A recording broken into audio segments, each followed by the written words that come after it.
ازاي؟ تمام. انا هطلب شاي بلبن علشان انا مش بشرب الشاي غير بلبن، وهطلب لك معاه علشان هو مفيد. لو سمحت 2 شاي بلبن.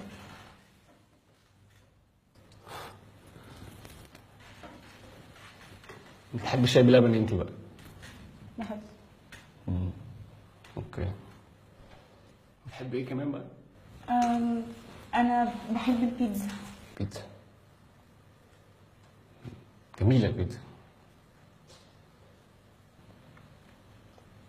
ممكن اسالك سؤال؟ هو احنا يعني لو متجوزين وقاعدين بالليل وانت جعان وعايز تتعشى، بالليل وانا جعان وعايز تتعشى وقلت لك ان احنا نطلب بيتزا، هتطلبها فراخ ولا لحمه؟ هو انا عامة بحب الفراخ، يعني ماليش في اللحمة قوي بصراحة. بس كده؟ يعني انا اهتميت ان انت جعان وعايز تاكل وقلت لك هتطلبها فراخ ولا لحمه، مش المفروض تسالني هتاكلي ايه يا حبيبتي؟ حبيبتي؟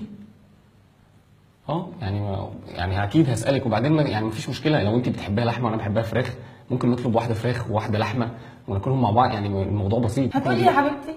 والله هقول لك يا حبيبتي في ايه. طب انا دلوقتي جبت لك البيتزا واديتها لك، هتعمل ايه؟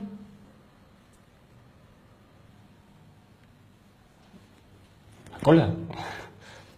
بس كده؟ يعني انا اهتميت ان انت جعان وعايز تتعشى وجبت لك البيتزا لغايه عندك وانت تقولي هتاكلها، مش المفروض تقولي تسلم ايدك يا حبيبتي وتاخد ايدي مثلا تبوسها؟ بوس ايدي، بوس كده وريني. ابوس ايدك؟ بوس. ابوس؟ بوس. مش هنا. امال فين؟ هنا. انت شكلك مش بتهتم، انت مش هتهتم بيا؟ لا والله العظيم ههتم، حاضر ههتم، انا ما فهمتش بس قصدك هنا يعني. حاضر ماشي. حلو ده عجبك. ماشي. الله يسلمك. انت بتتكسفي يا لولو.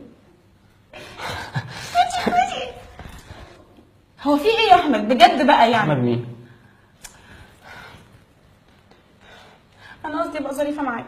يا ستي انت ظريفه، والله انت ظريفه وانا مستظرفك، بس يعني بجد والله ده زي الفل. في ايه؟ بجد انا ظريفه؟ ظريفه.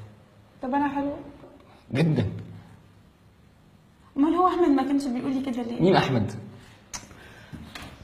انت بتحب الكشري؟ كشري؟ بحب الكشري بالكبده. بتجيبيه منين الكشري اللي بالكبده ده؟ بجيبه من العمده. طيب حاضر هنروح العمده ماشي، اجيب لك كشري بالكبده. احمد عمره ما كان مهتم انا بحب الكشري بالكبده ولا بجيبه. ممكن اعرف مين احمد؟ كل اللي كان مهتم بيه ان انا لازم اخس عشان انا تخينه. هو انا تخينه؟ مش يعني. نعم مالك في ايه؟ في ايه؟ بتبص على ايه؟ لا والله مش ببص انا. ايه حضرتك ما كنتش شايفني وانا داخله عليك؟ افهمي والله، انت سالتيني سؤال فانا هجاوب. يا سما اسمعي، اصلك بتبص يعني. طب ما انت سالتيني سؤال هجاوب ازاي من غير ما ابص؟ انت قلتي لي سؤال فانا لازم عشان اجاوب ابص، ما فيش حاجه يعني. لا ايه اللي لازم اجاوب ابص؟ لا ما الصوت عشان خاطر الناس. انت بتوجعني بس بقى عشان الناس بتبص عليك. انت بتوجعني على الناس فكره. بوجعك ما جتش جنبك، والله الناس هتفهم غلط اللي بتقوليه ده. انت زي احمد بالظبط، انتوا الاثنين بتعملوا حاجات انت ما بتهتمش. وطي صوتك عشان الناس. انت بقى بيهمك كلام الناس وباباك ومامتك، كل شويه تقولي بابا وماما وخالتي عايزه اتجوزك بنت اختها هبه. انا مالي؟ هبه مين؟ هبه مين؟ مفيش حد اسمه هبه عندي اصلا.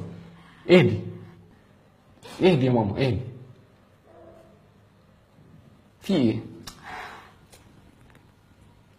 احمد كان بيهتم بكلام الناس، ما كانش بيهتم بكلامي انا ولا رايي انا، بالنسبه له ولا حاجه. تستهدي بالله كده. دلوقتي الشاي باللبن يجي تشربيه وتحكي لي مين احمد، ماشي؟